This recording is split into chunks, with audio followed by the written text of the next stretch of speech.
Penny look down. Penny look down, look down, look down. Welcome to another song review on the Skip and Oh Talks shit! channel. Are you recording? It's Jimmy singing "Penny Let Down" by Decibully, another Penny hot look hit down. from Penny Let Down. Because that song, I don't know if it's setting me up or letting me down. Penny Look Down by the Decibullies here on KSBM, the Sublime Why channel does for all you every cool radio have cats. to start with a K?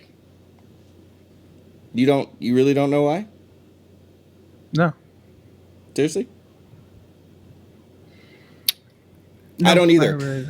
Hey everybody, your boy Skip here. It's been a little while, huh? You've been finding me over here and finding me over there.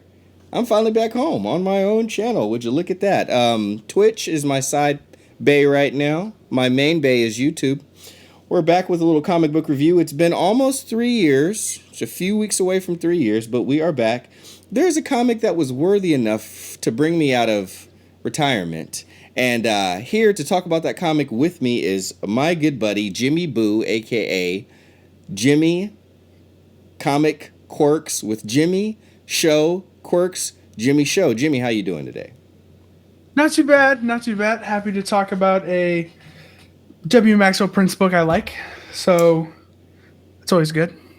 That is always good. Now, if you guys are not following Jimmy over at his channel, you should be, because you could say I bribed him to read a book called 1 Week in the Library by W. Maxwell Prince.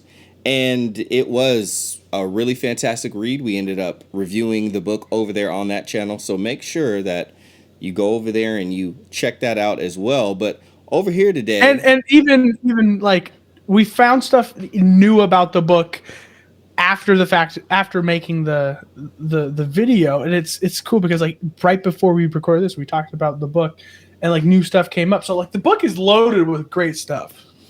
the book is loaded with great stuff. That book, you're seeing the cover there behind you, but it is The Electric Sublime, written by W. Maxwell Prince, art by Martin Morazzo, and Matt Lopes, a.k.a. Lopez, helped out as well.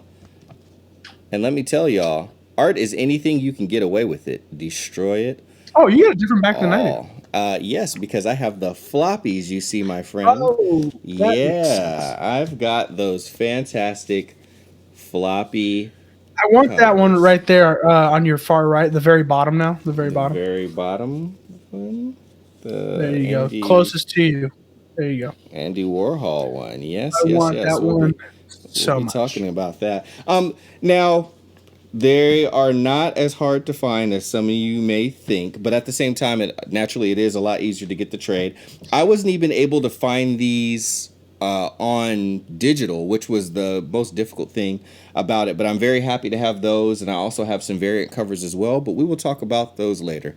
Now, I know you guys are like, well, why should we care about this book? Well, if you've heard of a little tiny book, well, one, you should care about it because we do. Okay, so get on board. Yeah. Okay. If you don't like a book that I like, are you really a comic book fan? Because I like every good book. Are you even So, a human being? Are you even watching this Yeah. right now? Question a lot of things about your reality. More than that, my current Will favorite. after reading. Yeah, you kind of will. Ice Cream Man is a book that y'all may have heard of. Very popular book right now. That is the book by W. Maxwell Prince and Martin Morazzo that got optioned for a show and all that other good stuff. I think it is being made into a show, like greenlit. Yeah. Yeah, but in these days, until a show actually comes out and like even not even just seeing Fair. the trailer, I want to see it released, because far too many like really good, cool, and even some not so cool comic ideas get optioned and don't ultimately make it out. But Jimmy is correct; it did get greenlit, so we have a higher probability of actually seeing it, and we might have even seen it by now had it not been for a little thing that affected the whole entire world. So, the coof, as some people like to call it. Now, this book actually came out before Ice Cream Man. So, this was, as far as I know, their first project that they saw through together. Only 4 issues, quick and easy read. For some of the people being like, well, dang, that's it? Yeah, you don't have to invest a bunch of your time. And it is very much a story that has a beginning, middle, and an end. I'll give you a little bit of the synopsis right now. Essentially, art in the world and some of the most important artistic pieces like the Mona Lisa are being changed. And because the world relies so much on art through our human history to find out ways of life before, communicate information, new ideas, communicate emotions and expressions, it is such a thing in our existence that we depend on and that we also enjoy for entertainment in very many different ways that it is making people sick. So sick that some people that are artists themselves are killing themselves and even killing each other.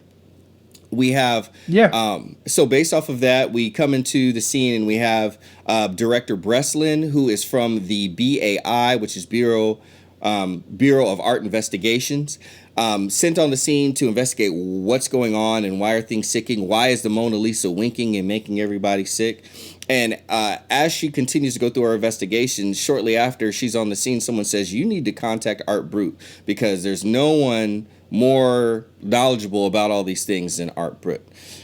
And when she looks him up, she finds that he's in an insane asylum. So she goes to the insane asylum and finds that the only time that he says anything unintelligible is while he's actually doing art. So they give him art supplies so he can get back to his state and communicate. And ultimately what they find is that in order to find out what's making the art sick, Arthur Brut, aka Art Brut, tells her that there is a way to go inside of the art world and then investigate. And that place is called the Electric Sublime.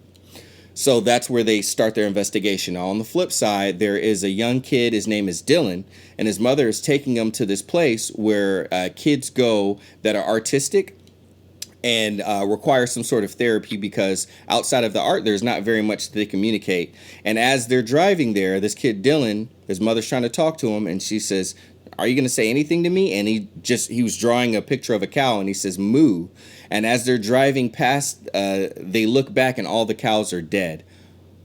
Dylan is an art problem. He is changing art. And when he draws art or interprets art, it can have catastrophic results. And that's kind of where we go from that. The rest of the story kicks off, and you would be surprised in just one issue how much they set up and the implications in this whole entire world.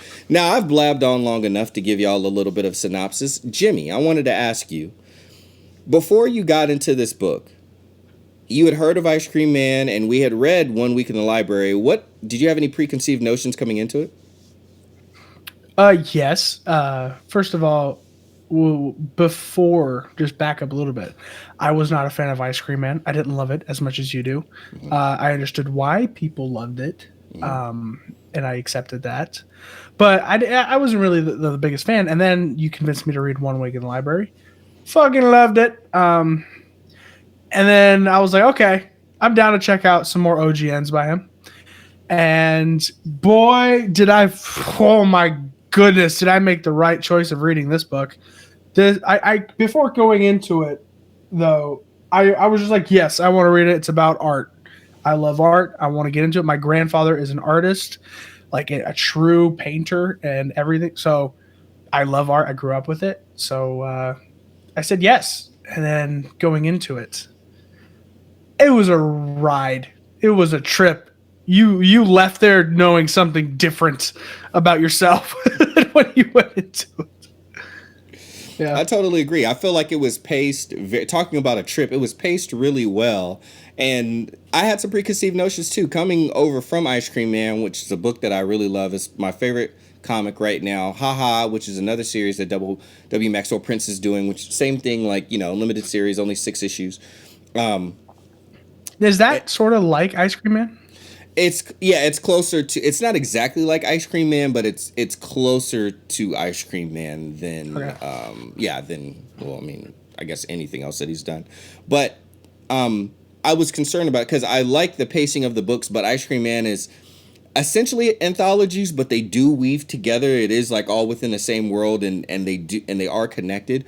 But like him pacing out a longer story, because even 1 Week in the Library was, kind of just like a little pamphlet, little tiny short graphic novel. But I was surprised at how well everything was paced. There's a lot more action that happens in this book than I've seen happen in the other books even in 1 week in the library. It is very grotesque too. Like there's some scenes in there I'm just like, damn, like you pulled that off very well. Good job. Completely. And I feel like a lot of like the violence that does happen, I feel like it's earned. It does feel very almost kind of, I don't want to say sterile, but it feels very stark. It's like, but then you think it's like, well, what other way could that have happened? And within the realm of the stories, it makes sense. So my preconceived notions were I really love Ice Cream Man. I really, really enjoy Haha. And I did love 1 week in the library, but I wasn't sure if he would be able to pull off more of a continuous story that had a little more length to it than 1 week in the library. And I was happy that I was wrong. Now, on that note, let's move on to the next section and let's talk about some of the things, because we're not going to give you the whole story. You're going to have to go read it for yourself. And that's kind of what we don't want to spoil like anything, but since we're talking about it, we have to spoil some things. And it's not like grandiose plot points. It's just our like small things that are our favorite sort of scenes. Exactly. So that we are going to spoil some of those, but it's not going to give away the whole story. And the ride, don't discount like twists and plot points and stuff like that. I see it happen too much. The ride is an important part of it. You have to take the ride. And this book, Jimmy said it. It was a ride. So Jimmy, I want you to give me one of your standout points, or parts or scenes. Mine was the cancer scene. There is a scene where after they go into the Electric Sublime, they're walking around, and this is right after the first time the detective Margot is first in the Electric Sublime, and she's like trying to figure everything out, but then they come across a cancer. Pay attention to the design of the cancer, so you know, and some of her girlfriend's art beforehand too, just so you know. It's very cool. Everything's connected in this book like to a T. So even if you think you found out everything, there's something else you could see. But the cancer is like just a thing that eats art and that destroys art. And Arthur's there, Art Brut, and he has to kill it. And apparently this one is one of the more aggressive cancers. We could say, like, if it was in a human body, it'd be pancreatic cancer, probably. And the way he stops it is beautiful. Absolutely beautiful. It's literally beautiful. It's very artistic, the way that he destroys that cancer. I'm going to tag on one of mine to one of yours. I like the scene right before where Detective Margot Breslin is getting into a shower, and we don't have very much context outside of like it's the next day, so to speak, from when she first met Art Britt, and he took her into the Electric Sublime inside of the art to begin to investigate. And she starts to shower, and it's all paint. It's all like multicolored paint that's coming out of it, and she's just getting showered with all this paint. So she turns off the faucet and she looks, and she's just kind of like it even kind of looked to herself like, what the hell is going on? And then on the next page, we go into it, and it says like 28 hours ago. And that's when we get to the scene that Jimmy is talking about. It was her recapping it. And so still effects of being inside of the Electric Sublime for the first time, and then her coming back into the real world. She's feeling the effects of the Electric Sublime. And I really enjoyed how there were consequences of going into the Electric Sublime. You just don't go in and come out unscathed. And that's a cool character trait of Arthur's. He has something that affects him to where, let's just put it, he acts differently in the real world versus the Electric Sublime. And it's a cool dichotomy they play off of that, between reality Art Brut and artistic Art Brut. It's a genius level of, I never would have thought of that. Like this, and it's very personal. Should I spoil that one small part? Go for it. Okay. Well, he is a mentally disabled when he's in the reality. The only thing that keeps him sane is when he draws or when he goes into the Electric Sublime. And when he goes into the Electric Sublime, he's just a normal person. And I feel like that's like very personal to the author, because the author is basically just explaining to the audience that I have to create, and if I don't, I would go insane. And I loved that. It was like, because I feel the same way sometimes, because if I just sit around all day, I will go insane.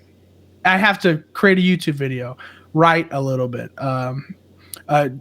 read a little bit of the book, or anything. I have to do something that has to do with art, or I will go insane.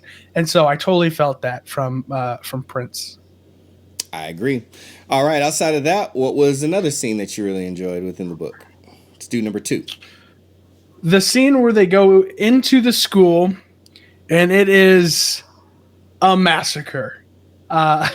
When we talked about gore earlier, the scene where they go into this art school, everyone died because a guy who kind of looks like a lot like Andy Warhol was a substitute teacher, and he basically said, "Artists don't do this. If you're a true artist, you cut out your tongue and let the art do the speaking," basically.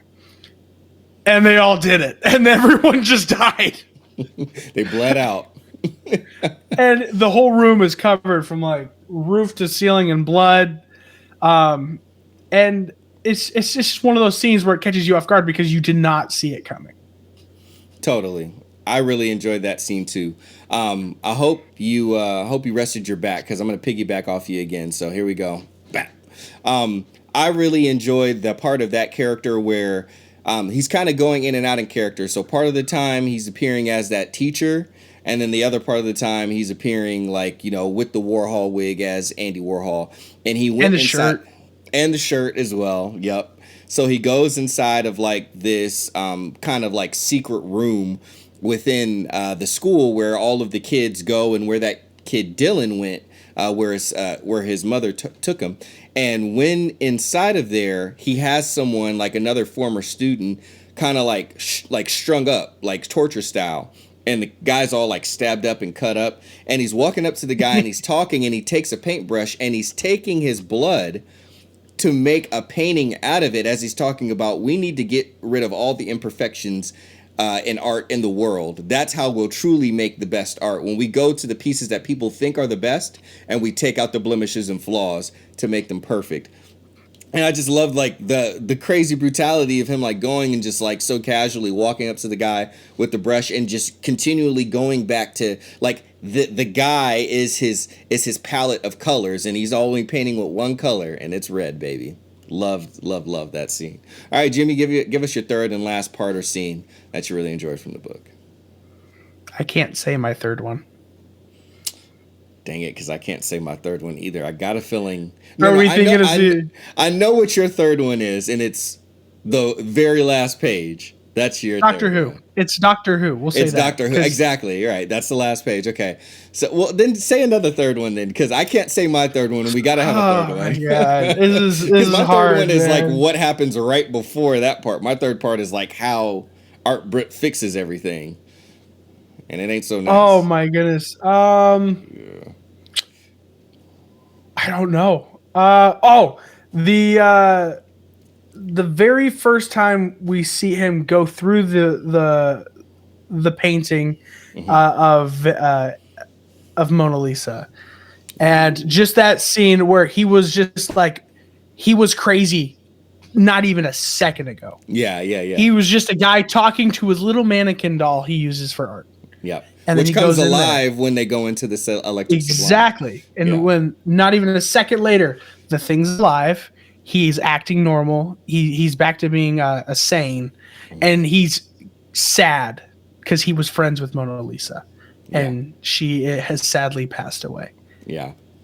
God damn, that was a good scene. Such a good scene, man. All right, I got a different third one now. That was a really, really good scene. I love that.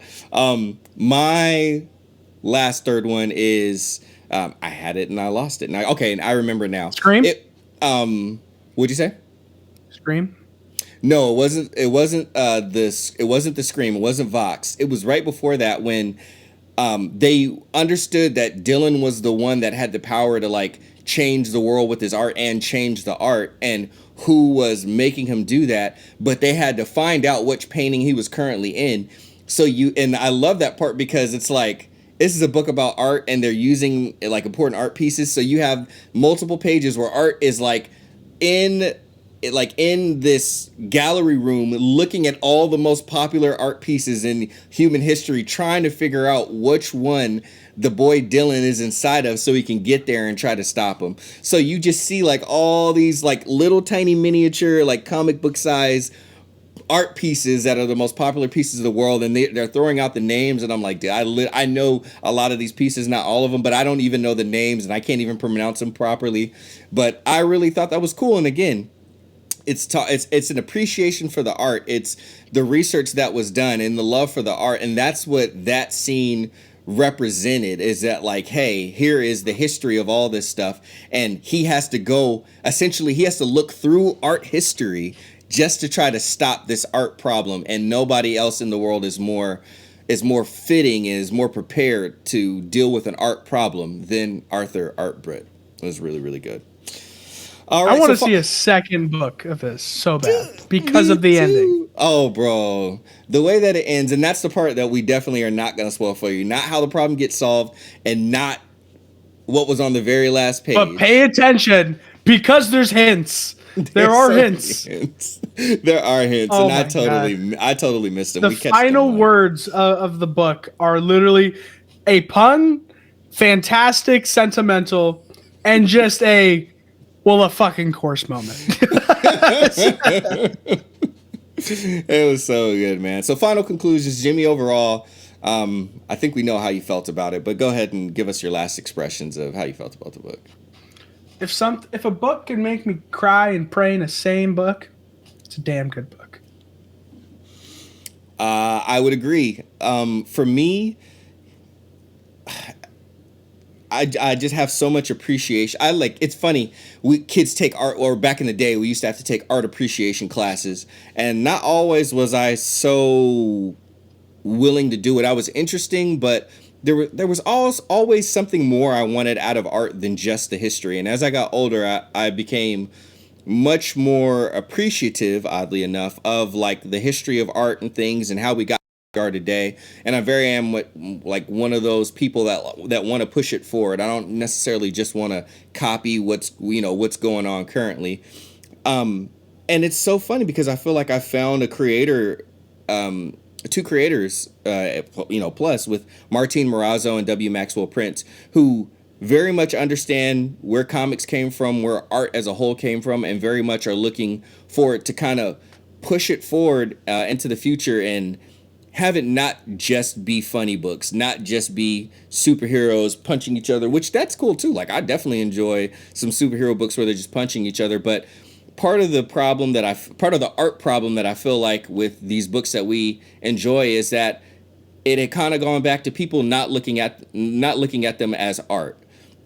And to me personally, I don't think there's much difference as far as how artistic something is between a original page that Martin Morazzo did pencils and inks for and submitted, and one of these, the Mona Lisa, painting or whatnot. Like, one is more more wide known than the other, but both of them are equally artistic in their expression, and I appreciate that. Even a book that didn't get as popular and I hadn't heard about it, and a lot of people, you probably have never heard about it too. If you have, why didn't you tell us earlier?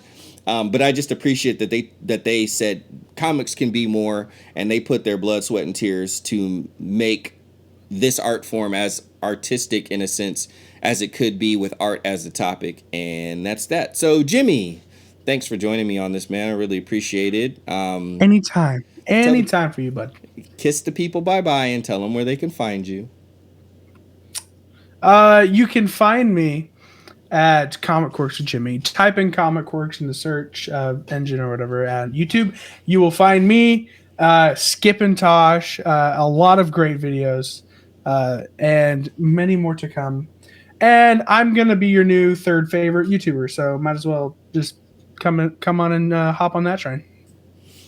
I would agree. It's a fantastic channel that is only getting better and better. I myself, you've found me here at my channel, but go look for me on Twitch, twitch.tv/SKIPNTOSH. It's more fun over there. Anyway, I love you too.